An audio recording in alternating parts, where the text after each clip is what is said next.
আসসালামু আলাইকুম। গ্রাফিক ডিজাইনের প্রথম ক্লাসটি শুরু হচ্ছে। আজকের টপিক ফটোশপের ইন্টারফেস। আপনাদের কারো যদি ফটোশপ সফটওয়্যারটি না থেকে থাকে তবে আমাদের এক্সপার্ট আইটি ফেসবুক পেজ অথবা ফেসবুক গ্রুপে নক দিবেন। আমরা আপনাকে ডাউনলোড লিঙ্কটি দিয়ে দিব। এখন চলুন ক্লাসটি শুরু করা যাক। ফটোশপটি ওপেন করছি।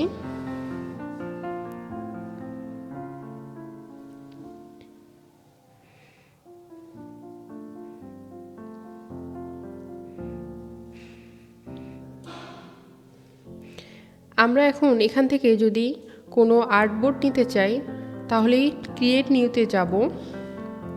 ক্রিয়েট নিউতে গিয়ে আমরা এখান থেকে রিসেন্টলি যে সাইজগুলো নিয়েছিলাম সেই সাইজগুলো এখান থেকে দেখতে পারবো। তারপরে আমরা যে সাইজগুলো সেভ করে রাখবো সেই সাইজগুলো আমরা এখানে সেভে গেলে সেভে খুঁজে পাবো, যদিও আমি এটা সেভ করে রাখিনি কোনো সাইজ। রিসেন্টলি সাইজগুলো আমার এখানে আছে। ফটোসের জন্য যে সাইজগুলো এখানে দেওয়া আছে, প্রিন্টের জন্য যে সাইজ এটাও দেওয়া আছে, আর্ট অ্যান্ড ইলাস্ট্রেশন এই সাইজটাও দেওয়া আছে, web, mobile, film and video এই সবগুলো সাইজ দেওয়া আছে। কিন্তু তারপরও আমরা যদি কোনো সাইজ নিজে থেকে নিতে চাই তাহলে আমরা এখান থেকে সাইজ নেব ওয়াইড, হাইট, পিক্সেল, ইঞ্চি এখান থেকে আমরা সিলেক্ট করে দিতে পারবো যেটা আমরা নিতে চাচ্ছি। রেজুলেশনটি এখান থেকে আমরা ঠিক করে নিব। তারপর আমরা যেই মুডে রাখতে চাচ্ছি, RGB কালার রাখবো নাকি প্রিন্টের জন্য যদি হয় তাহলে CMYK কালার মুড রাখবো, আর এটা হোয়াইট রেখে দিচ্ছি। তারপর আমরা ক্রিয়েট করে নেব। এখন যেহেতু আমরা কোনো আর্টবোর্ড নিচ্ছি না তাই ক্লোজ করে দিলাম। তারপরে আসি ওপেনে গেলে আমরা এখান থেকে ফটো সিলেক্ট করতে পারবো। আমি যদি ফটোটাকে সিলেক্ট করতে চাই এই ফটোতে ক্লিক করব, করে ওপেন করব, ওপেন হয়ে যাবে। এখন ফটোটা নিচ্ছি না তাই আমি ক্যান্সেল করে দিচ্ছি। তারপরে আমি এখন যদি ফটোশপের ইন্টারফেসে যেতে চাই, উইন্ডোতে যাব, তারপরে ওয়ার্ক স্পেসে যাব, গিয়ে আমি এখান থেকে গ্রাফিক অ্যান্ড ওয়েব করে দিই। চলে আসলো আমার ইন্টারফেস ফটোশপের। আমরা এখন যেটা দেখতে পাচ্ছি এগুলো টুল, এই পুরোটাকে বলা হয় টুল বার, আর ডান সাইডে যা আছে এগুলোকে বলা হয় প্যানেলস, আর উপরেরগুলোকে বলা হয় মেনু। আমাদের এই প্যানেলসগুলো আমরা যেভাবে ইচ্ছা সেভাবে সাজাতে পারবো। আমরা যদি চাই আমরা এখান থেকে নিয়ে সবগুলো আলাদা আলাদা করে সাজাতে পারবো। লেয়ারগুলো নিয়ে যদি চাই আমরা এখানে সাজাতে পারবো। তারপরে সবগুলো যখন আমরা এদিকে ওদিকে নিয়ে নিলাম, টুলস বারটি যদি চাই তাহলে আমরা এটা ডান সাইডে রাখতে পারবো। আমরা আমাদের ইচ্ছা মতো এটা সাজায় নিতে পারবো। এখন যদি কখনো কাজ করতে করতে সব এলোমেলো হয়ে যায় বা হারিয়ে যায়, যদি আমার এই সব জিনিসগুলো হারিয়ে গেছে কোনোভাবে আমি খুঁজে পাচ্ছি না, তবে আমি উইন্ডোতে যাব, তারপরে ওয়ার্ক স্পেসে যাব, তারপরে রিসেট গ্রাফিক অ্যান্ড ওয়েবে সিলেক্ট করে দেব, সব আবার আমার আগের জায়গায় চলে আসবে। এখন কথা বলি এই টুলসগুলো নিয়ে। আমরা এখানে যে টুলসগুলো দেখতে পাচ্ছি এই টুলসগুলো দিয়ে আমরা সব কাজগুলো করব। উপরেরটা মুভ টুল। আমি যদি টুলের উপরে একটু মাউসটা নাড়াচাড়া করি তাহলে দেখতে পারবো যে টুলের নামগুলো এখানে চলে আসতেছে। মুভ টুল, এটা artboard tool, lasso tool, crop tool, brush tool, gradient colour tool, pen tool, rectangle tool, তারপরে এটা round rectangle tool, ellipse tool, brush tool, drop tool, magic wand tool, horizontal type tool, আর এখানে এটা custom shape টুল, এটা hand টুল, এবং এই তিনটা ডটের ভিতরে গেলে আমরা যাবতীয় টুল আছে সবগুলো এখানে পাওয়া যাবে। আর নিচে এখানে দুটি কালার আছে, উপরেরটা ফরগ্রাউন্ড কালার আর নিচেরটা ব্যাকগ্রাউন্ড কালার। আমাদের জুম টুলও আছে, আমরা যদি চাই এটা দিয়ে আমরা জুম ইন করতে পারবো, জুম আউট করতে পারবো। তারপরে আসি উপরের সবগুলো মেনু বার নিয়ে আলোচনা। উপরের মেনুতে গিয়ে আমি যদি ক্লিক করি আমার এখানে সবগুলো অপশন চলে আসবে। প্রত্যেকটা মেনুতে গেলে সব অপশনগুলো চলে আসবে। তারপরে ফটোশপের সবথেকে মোস্ট ইম্পর্টেন্ট যেটা পার্ট হলো সেটা হচ্ছে লেয়ার। আমরা সব কাজ লেয়ারের উপরেই করব।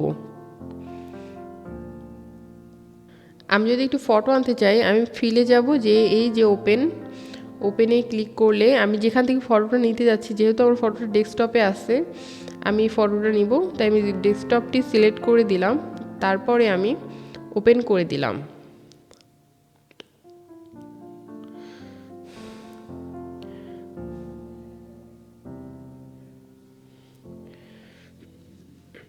এখন আমি এই পিকচারটি নিয়ে নিলাম। এই পিকচারটি ব্যাকগ্রাউন্ড নামে এখানে চলে আসছে এবং এটি লকড। যদি আমি লকটি খুলে দেই তাহলে কি হবে আপনারা একটু দেখেন। লকটি খুলে দিলে আমি এটা চাইলে এটাকে নড়াচড়া করতে পারবো। এই মুভ টুল দিয়ে আমি এটাকে নড়াচড়া করতে পারবো। আর আমি যদি এটাকে আবার লক করে দিই তাহলে এটা আর নড়াচড়া করবে না। আমি এটাকে একটু ঠিকঠাক বসিয়ে তারপরে লক করে দিলাম। এখন আমি যদি এর উপরে একটা নিউ লেয়ার তৈরি করতে চাই, তাহলে এই যে ক্রিয়েট এ নিউ লেয়ারে যাব, তারপরে নতুন লেয়ার হয়ে গেল। এখন আমি চাইলেই এই পিকচারটাকে এই লেয়ারের উপরে নিয়ে যেয়ে ব্যাকগ্রাউন্ডটা রিমুভ করে দিতে পারবো। আমরা নেক্সট ক্লাসে ব্যাকগ্রাউন্ড রিমুভটা দেখব, তাই আজকে ব্যাকগ্রাউন্ড রিমুভ নিয়ে কোনো কথা বলবো না। আমরা এখন দেখব লেয়ার দিয়ে কি কি কাজ হয়। আমি যদি রিক্ট্যাঙ্গেল টুলটি নিয়ে যদি কালার সিলেক্ট করে দিই, ফিল থেকে কালার সিলেক্ট করে দিই, আমি যদি পিঙ্ক কালারটা করে দিয়ে এর উপরে রিক্ট্যাঙ্গেল টুল দিয়ে একটা শেপ তৈরি করে নিই, তাহলে আমি এই উপরে লেয়ারটি থাকার কারণে আমি নিচের ফটোটিকে দেখতে পারছি না। যদি আমি লেয়ারটিকে নিচে নিয়ে আসি তাহলে আমি ফটোটি দেখতে পারবো, এবং ফটোর নিচে ওই লেয়ারটি আছে। যে এই লেয়ারটি না নিয়ে আমরা যদি ফটোর উপরে কোনো কিছু করি, যেমন ব্রাশ টুলটি নিয়ে নিচ্ছি,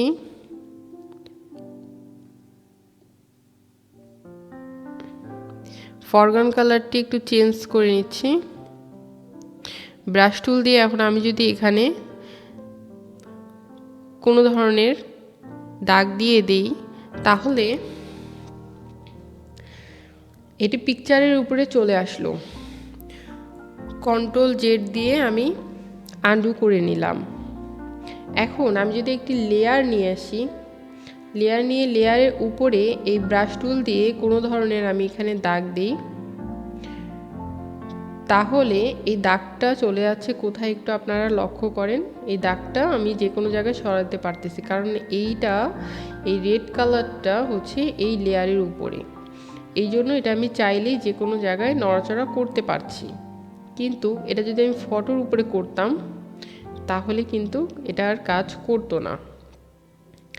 ইরেজার টুল দিয়ে এখন আমি এটাকে মুছে ফেলবো।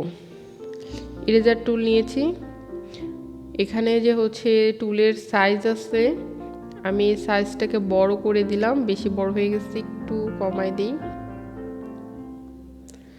দিয়ে যদি আমি এখন এটাকে মুছে ফেলি, এটা মুছে যাচ্ছে কারণ এই লেয়ারের মধ্যে সিলেক্ট আছে। যদি এই লেয়ারের মধ্যে সিলেক্ট না থাকতো তাহলে আমি এটা মুছতে পারতাম না। যেমন ধরুন আমি আবার হচ্ছে এখান থেকে ব্রাশ টুলটি নিচ্ছি এবং আমি এটার হচ্ছে একটা কালার দিয়ে দিচ্ছি, একটু হার্ডনেসটা বাড়ায় দিচ্ছি এবং একটু বড় করে নিচ্ছি। আচ্ছা, এখন যদি আমি এটার উপরে কালার করি,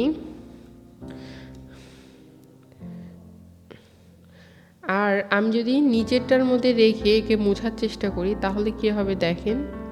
আমি ইরেজার টুল নিলাম, মোছার চেষ্টা করতেছি, মুছতেছে না, মুছতেছে পিকচারটা, এবং নিচের যে একটা লেয়ারের মধ্যে কালার আছে, এই দেখেন এখানে নিচে যে পিঙ্ক কালারটা আছে ওই কালারটা বের হয়ে চলে আসলো এখানে, কিন্তু উপরেরটা মুছলো না। উপরে যে আমি একটা কালার রাখছি এটা আর মুছতে পারছি না আমি। তার মানে যেই লেয়ারে সিলেক্ট থাকবে শুধুমাত্র ওই লেয়ারটি কাজ করবে, অন্যগুলো কাজ করবে না। যেই লেয়ারটি সিলেক্ট থাকবে সেই লেয়ারটি কাজ করবে।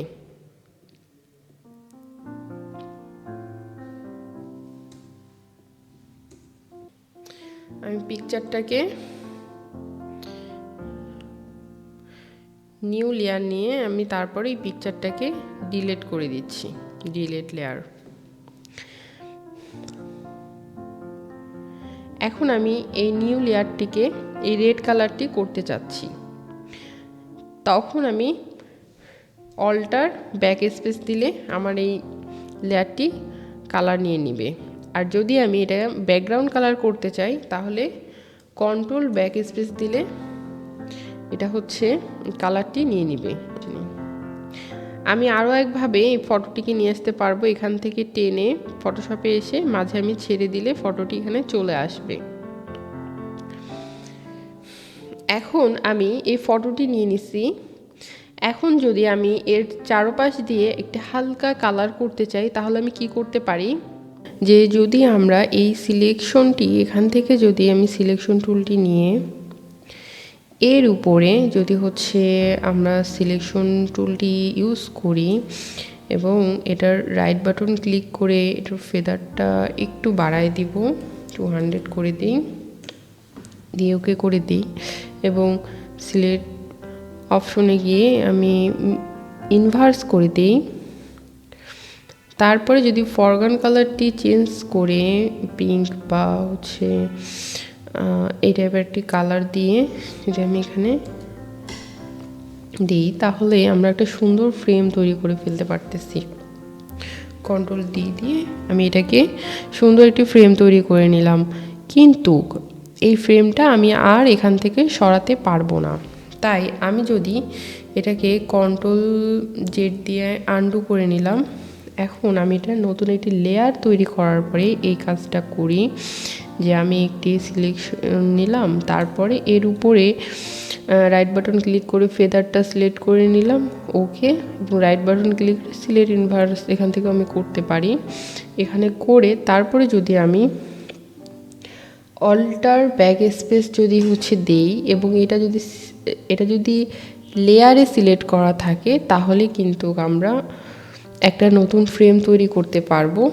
কন্ট্রোল ডি দিয়ে ডিসলেট করলাম। এখন আমি এটা চাইলেই নড়াচড়া করতে পারবো, আমি এটা যেভাবে চাবো সেভাবে এটাকে নড়াচড়া করতে পারবো। আচ্ছা, আর একটা জিনিস আমরা দেখবো ক্রপ টুল। ক্রপ টুল দিয়ে আমরা কি করতে পারবো, ক্রপ টুল দিয়ে আমরা চাইলেই এটাকে ছোট করে আমরা যে কোনো জায়গায় যে যতটুকু জায়গা আমরা একটা পিকচারে নিতে চাচ্ছি সেটা নিয়ে আমরা হচ্ছে এটার মধ্যে ইন্টার করে দিলেই এটা একটা এই যে সাইজটা নিলাম আমরা সেই সাইজের মধ্যেই চলে আসবে। অনেক সময় এমন হয় যে পিকচারটা অনেক বেশি বড়, আমরা ঠিক করতে পারছি না, তখন আমরা এই ক্রপ করেও এটাকে ঠিক করতে পারবো। তারপরে এখন যদি আমি এটাকে সেভ করতে চাই, কিভাবে সেভ করব একটু আমরা এটা দেখে নিই।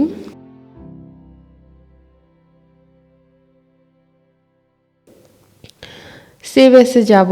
সেভ অ্যাসে গিয়ে আমরা এখান থেকে প্রথমে সিলেক্ট করব জেপিজি। আমরা সবসময় ফটো জেপিজিতে সেভ করব এবং এইটার নাম দিয়ে দিব